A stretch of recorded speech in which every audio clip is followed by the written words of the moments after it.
What up YouTube, it's your boy Taekwon back with another video.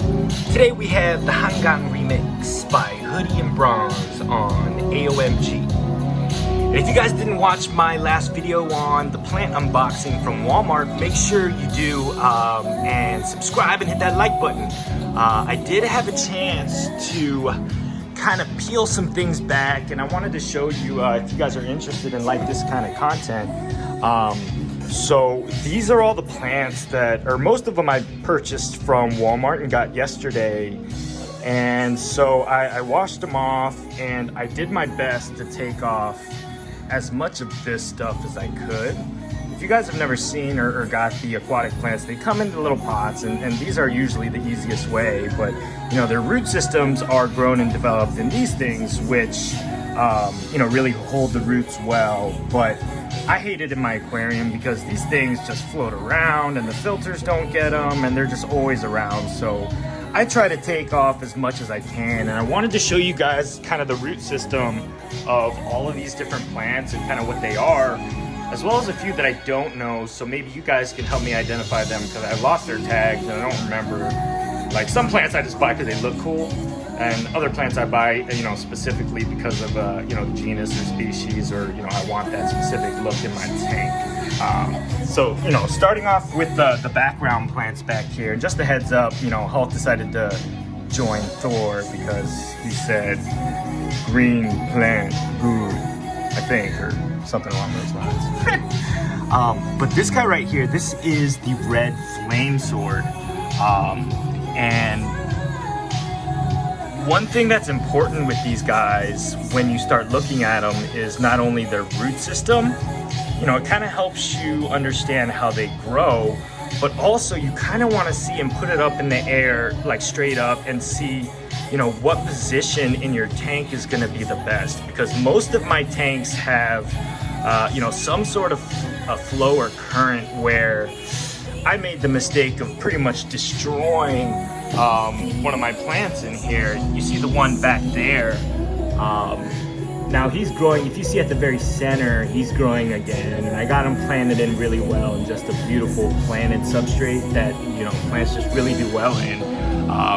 So this just ended up being really beneficial, and I didn't mean to do it, but and it had a bunch of, like, you know, 6 or 7 big leaves that are dying off. But as a byproduct, that stuff is, you know, shrimp crack. So all of my shrimps have gone to town on that stuff, and the plant's still growing and alive. But yeah, make sure when you're planting your aquatic plants to make sure you check for things like current and flow, because you know, if it's planted the wrong way, like if it's planted this way and the flow's going that way or something like that, you know, it can really be detrimental to the growth of the plant. So now we got the Cripharva, and you know, I was complaining about this little guy yesterday just because he was little, but he's got an amazing little root system, and it looks like they kind of grow up and to the side is how the new roots kind of develop from the main system. So I can't wait to get this guy going.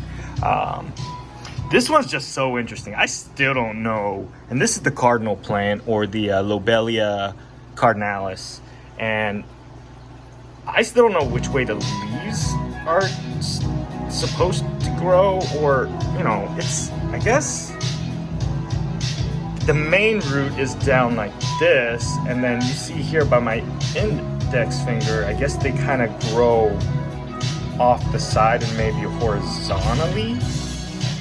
So this is an interesting one. It's supposed to be a foreground plant, but this is just way too big to be one of my foreground plants right now. So I'll figure out what to do with this guy. This is the Anubia Friseri.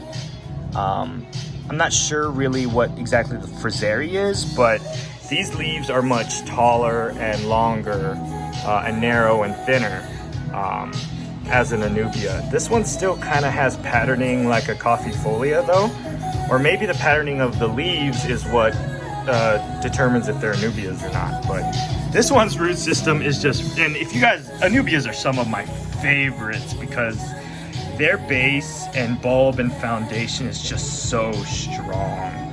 know, as long as you got a decent substrate, it doesn't even have to be a great one. Like, you can plant these guys.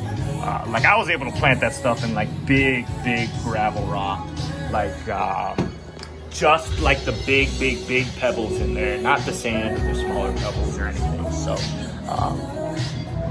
and then we have the dwarf hairgrass.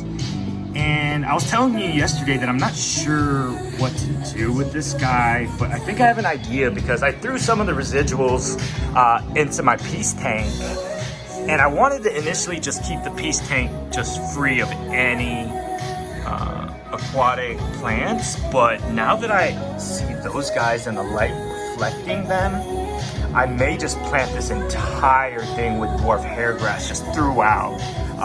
So that max length, it'll be, what, like 8 inches, and then all the fish will have a dense network of vegetation as well as the caves to swim in as they grow. So yeah, that's my idea for the dwarf hairgrass there. And then we have the, this is the Anubia Nana narrow leaf right here. And this one is so cool, but this Anubia, and what's weird about the Anubias is that they grow in a certain direction because of their bulb. So like this guy's growing right to left, kind of. So just a left to right. So, you know, just an amazing plant and just such a cool root system. Obviously your main one's gonna be right here. Oh no, these are the main ones, these big ones, and I guess these are residuals. Oh no, this is the main one. It's just crazy for this one that the new plants have bigger root systems than the main bulbs. That's so crazy. And then we got the coffeefolia. This is the Anubias coffeefolia. And the reason why I love these ones so much is you can really see how detailed their leaves are. And, you know, it really drew me in, just the detail of the leaves versus something like the narrow leaf where you see it, but it's not as remarkable. Then wanted to show you guys these two. To the casual observer, you're gonna be like, you know, and don't mind just the black matter on here. That's just plant matter. That one's been in my tank for a while. I just took them out of its pot right now. But I got this one. The one on the right's not part of the Walmart order. But the one on the left, this is Dwarf Baby Tears. And the one on the right here, this is Monte Carlo.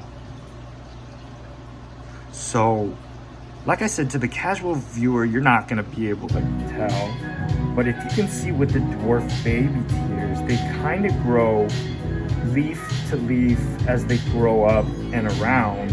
So it'll be like single leaf left, single leaf right, just like, you know, a teardrop that I have tattooed on my eye.